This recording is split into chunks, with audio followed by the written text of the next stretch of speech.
Oh man, I can't believe we're doing this. Amazing. Am I doing this right? Well, I think so. I mean, they'll probably tell us if we're doing it wrong. Oh. Wait, what did he say? I think he said to make sure that your safety belts are securely fastened. What? Yeah, wait, I don't know what you said. Am I buckled? That's what we're trying to figure out. I don't know. Oh. I think he said you need to sit down. Okay, are we sure that we're completely and secure?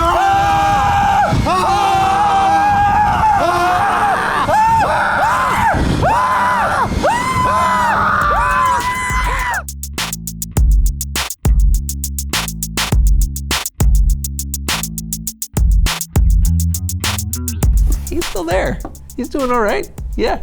Oh, hello everyone, I'm John. I'm Brandon, and welcome to the So-and-So Show. John, I love a good roller coaster. Oh, as do I. Wooden, steel, inverted, standing, suspended. the stomach-turning amazingness of a double flip followed by an immediate barrel roll. The whiplash-inducing euphoria of a classic wooden coaster. Ooh, do I love them. Yeah. The ups and downs and the everywheres in between. You know, but those roller coasters, they don't just happen on their own. Are you sure? Yes. Well, I think I might have to disagree. Because there was this one time I took an old shopping cart to the top of the slide at my neighborhood playground and went down, and that, my friend, is very much a roller coaster that just happened on its own. That does not sound like a wise choice. Oh no, it was a terrible idea, and I had my full body cast to prove it.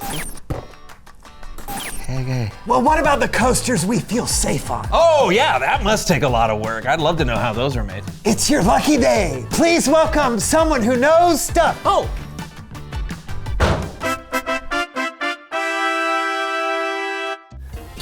Whoa, it's kind of like being in the seat of a roller coaster, huh? Here we go. Those. Okay, maybe it'll pass. Yep, okay, I think. Ooh. Okay. Nope. Yeah, I'm good at. Oh, did you? Sorry about that. Just a little motion sickness from the chair. Oh, I am so sorry. If I would have known. It's no worries. Where were we? Yeah, who are you and what do you do? My name is Riley Steele, and I'm a roller coaster designer. Really? Yes. Please say more. Well, I've always loved the feeling of freedom and excitement. Plus, the physics are super cool. We're talking potential and kinetic energy, centripetal force. It's like a giant, thrilling science experiment. Oh, it sounds intense. So you're the mastermind behind some of the most thrilling rides out there, so you must ride them a lot. Oh no, I can't ride them. What do you mean?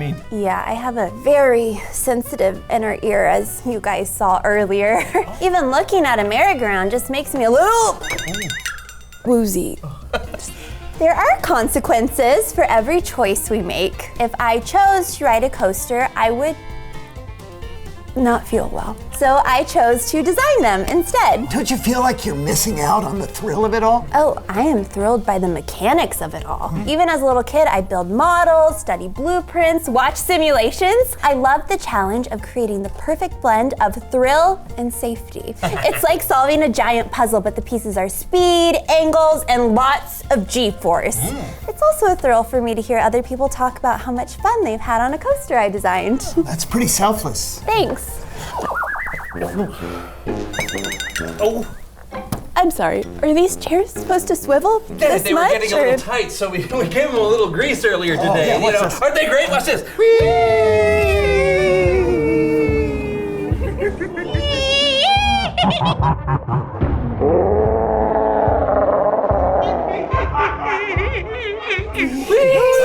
Oh boy. Blech. Blech. Blech. Oh. Much better. Thank you. Thank you for coming on the show. And thanks for choosing to design roller coasters, even when you can't ride them. That's amazing. Absolutely. Our choices matter, right? Oh, totally. And if I could choose something right now, it would be to find a pack of saltines and some ginger ale. Oh, these? Oh, thanks. But of course. Hey, it's Bible story time with Kellen.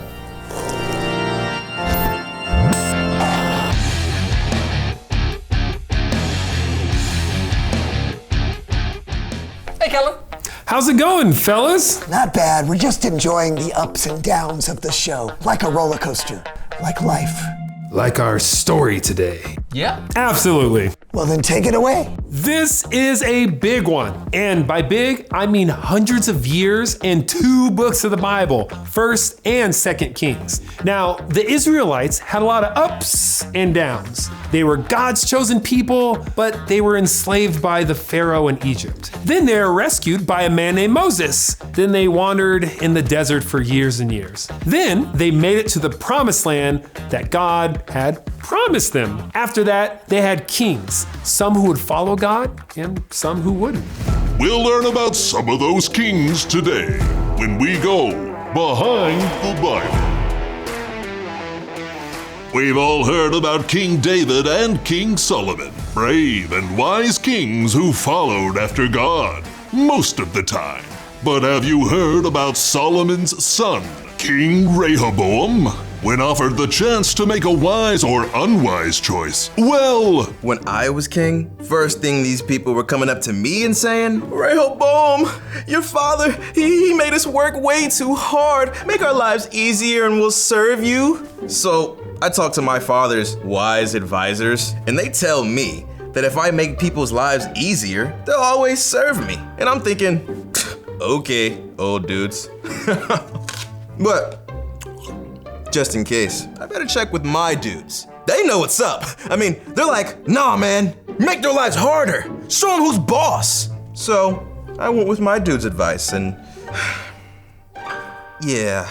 Needless to say, Rehoboam made an unwise choice. And there were huge consequences. The kingdom of Israel was split into 2. Now, a man named Jeroboam became the king of the northern part of the kingdom. Rehoboam stayed the king of the southern part, which was called Judah. The kings of the northern kingdom were a disaster from the very beginning. They all made unwise choices that led the people further and further from God. King after king in the northern kingdom unwisely refused to follow God. They led the people to worship false gods and do terrible things. But perhaps one of the worst was Ahab. So I wanted this vineyard, and it's a nice vineyard right beside my palace, but the guy who owned it, Naboth, he wouldn't sell it.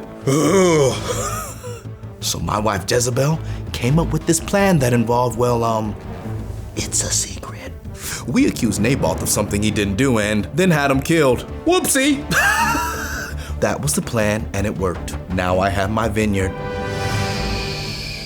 Not a wise choice. Things would not end well for King Ahab. Eventually, the northern kingdom was defeated by its neighbors, and the people were forced into exile. The unwise choices for all those kings had their consequences. Now, in Judah, things were a little bit different. There were some kings who tried to do the wise thing. The third king of Judah, King Asa, took down some of the false idols and put his trust in God. And then, let's go back. Behind the Bible. Not bad, Kellen. Not bad. Thank you. Many generations after Asa, there was King Joash. Joash was a wise king when a project that had been neglected for quite some time came to Joash's attention. He made the choice to fix it. God's temple was a mess, a disaster. So he collected the money to pay the workers and repair the temple. And now, look at it. It's beautiful. Joash made the wise choice to honor God. It was a time of hope for Judah, and there were others. Hezekiah was another king of Judah. He was known for not relying on his own understanding, but for seeking wisdom from God when making decisions that would affect the people. And finally, there was Josiah became king of Judah when he was only 8 years old. As he grew, he consistently made wise choices that returned the kingdom of Judah back to God. So Shaphan told me the high priest had found a book.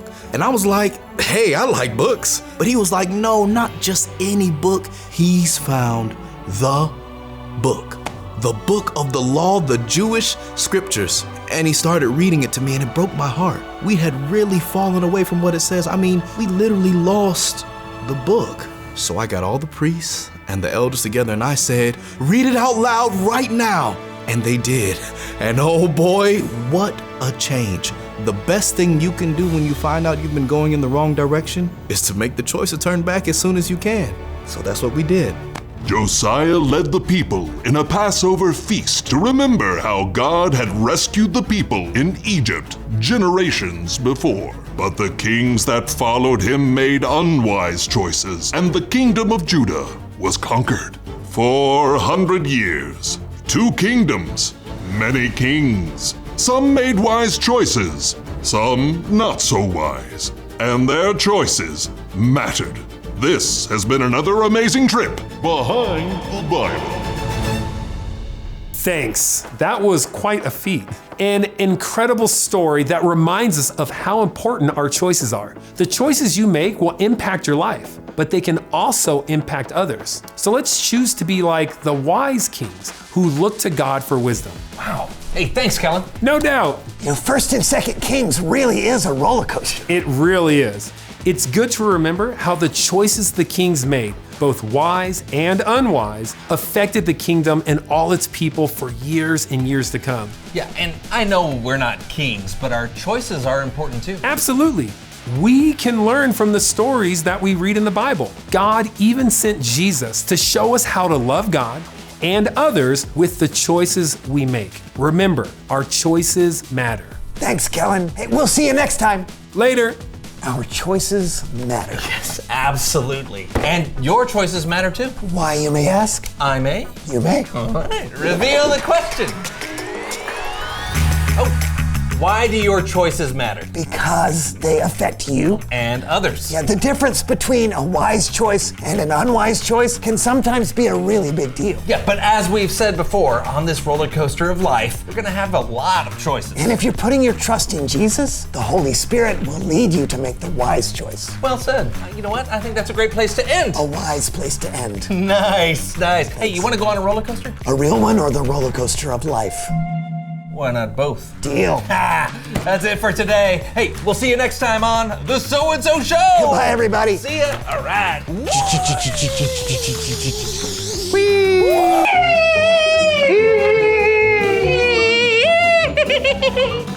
Ah!